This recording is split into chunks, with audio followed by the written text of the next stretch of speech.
হইতেই পারে, তাকে ক্ষমা করে দাও। আল্লাহ পাক সবচেয়ে ওই ব্যক্তিকে বেশি পছন্দ করেন, হাজার অন্যায়ের পরে তাকে ক্ষমা করে দাও।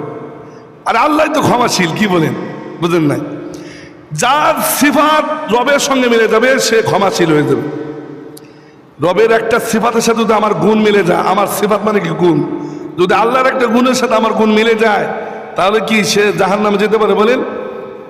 এই জন্য কবি বলেন, জান্নাতে ও দোজখ সে ক্যা রব কার, জান্নাতে ও দোজখ সে ক্যা রব কার, আরজু মাই তুঝসে দেখা কর, আরজু মাই তুঝসে দেখা কর। কবি বলেন, জান্নাতে কি করব, জাহান্নাম দিয়ে কি করব? হে রব, জান্নাতের দরকার আমার নেই, জাহান্নামের প্রয়োজন আমার নেই। মাবুদ, তোমার যদি গুণ, তোমার যে গুণগুলো আছে এই গুণের সাথে আমার জীবনটাকে যদি মিলাইতে পারি, তুমি যদি আমার হয়ে যাও, জান্নাতে দিলেও কোনো আমার সমস্যা নেই, জাহান্নামে নিক্ষেপ করলেও তাতে আমার কোনো সমস্যা নেই। আচ্ছা বলেন, কারো যদি সম্পর্ক রবের সঙ্গে হয়ে যায়, রব কি তাকে জাহান্নামে দিবে বলেন? বোঝেন না? আপনার সাথে আমার বন্ধুত্ব, আপনার সাথে কি আমার বন্ধুত্ব, আপনি কি চাবেন আমার কোনো ক্ষতি বলেন? এই জন্য কবি বলেন, জান্নাতে ও দোজখ সে ক্যা রব কর, জান্নাতে আমি কি করব, জাহান্নাম দিয়ে আমি কি করব? জান্নাতে ও দোজখ সে ক্যা রব কর, আরজু মাই তুঝসে দেখা কর। আল্লাহ, আমার একটা আশা আকাঙ্ক্ষা, আমি যেন তোমার সাথে সম্পর্ক করতে পারি। আল্লাহ, আমি যেন তোমাকে দেখতে পারি, দুনিয়ার দুই চক্ষু দিয়ে তুমি আমাকে দেখার তৌফিক দিয়ে দাও। তোমাকে যদি আমি দেখি তাহলে তুমি আমাকে জান্নাতে দিলেও কোনো সমস্যা নাই, জাহান্নামে দিলেও আমার কোনো সমস্যা নেই। আচ্ছা বলেন, কারো চক্ষু যদি রবের চোখের সাথে মিলে যায় তাহলে রব কি তাকে জাহান্নামে দিতে পারে বলেন? জাহান্নামে দিতে পারে না। এটা হলো মুনাফিকদের আলামত আলোচনা করা হলো। খাঁটি মুমিন কাস এর পরিচয় জানা দরকার আছে কিনা সবাই বলেন? খাঁটি মুমিন, এখন আপনাদের সম্মুখে খাঁটি মুমিনদের আলামত আলোচনা করা হবে। আল্লাহ পাক রব্বুল আলামিন সূরাতুল আনফালের মধ্যে আল্লাহ পাক রব্বুল আলামিন বলেন, ইন্নামাল মুমিনুনা আল্লাযীনা ইযা যুকিরাল্লাহু ওয়াজিলাত কুলুবুহুম ওয়া ইযা তুলিয়াত আলাইহিম আয়াতুহু যাদাতুহুম ঈমানা ওয়া আলা রাব্বিহিম ইয়াতাওয়াক্কালুন। আল্লাহ পাক রব্বুল আলামিন বলেন, খাঁটি মুমিন কারা জানো? ইন্নামাল মুমিনুনা আল্লাযীনা ইযা যুকিরাল্লাহু ওয়াজিলাত কুলুবুহুম।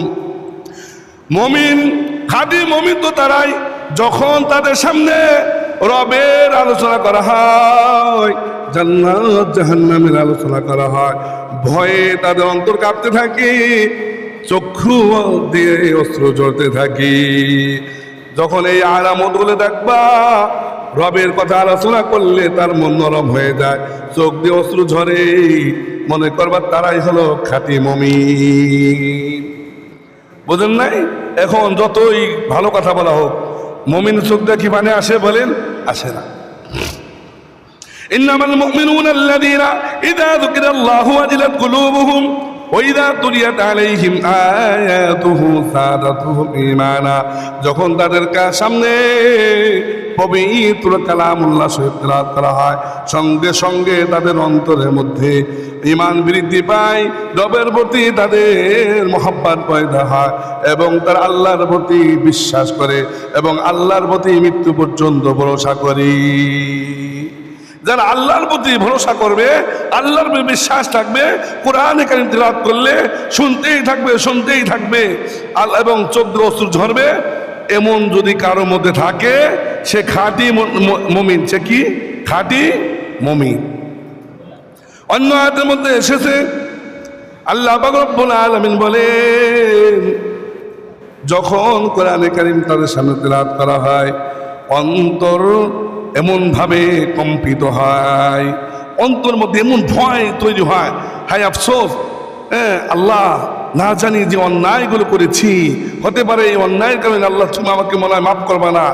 এমন ভাবে কাকুতি মিনতি করে ভয়ে রবের দিকে মুতাওয়াজ্জিহ হয়ে থাকে। আল্লাহ বলেন, ওই বান্দা যখন চিন্তা করে থাকে, ওই চিন্তার মধ্যে আমি তাকে ক্ষমা করে দিই। ওই চিন্তার মধ্যে কি করে কি দেই, আমি তাকে ক্ষমা করে দেই। এই জন্য ভাই দোস্ত বুজুর্গ, মমিন হইতে হবে খাঁটি মমিন। মুনাফিকের আলামত বললাম, খাঁটি মমিন যদি হতে পারি তাহলে আশা করা যায় আল্লাহ পাক রব্বুল আলামিন কিয়ামতের ময়দানে আমাদের জন্য জান্নাতের ফয়সালা করবেন। যাই হোক, আল্লাহ পাক যেন আমাদের সকলকে দুনিয়া থেকে খাঁটি মমিন হয়ে হাসি মুখে ইমানের সঙ্গে কবুল করুন। ওমা আলাইনা ইল্লাল বালাগ। মাদ্রাসা নিয়ে চেয়ারম্যান সাহেব এখন গুরুত্ব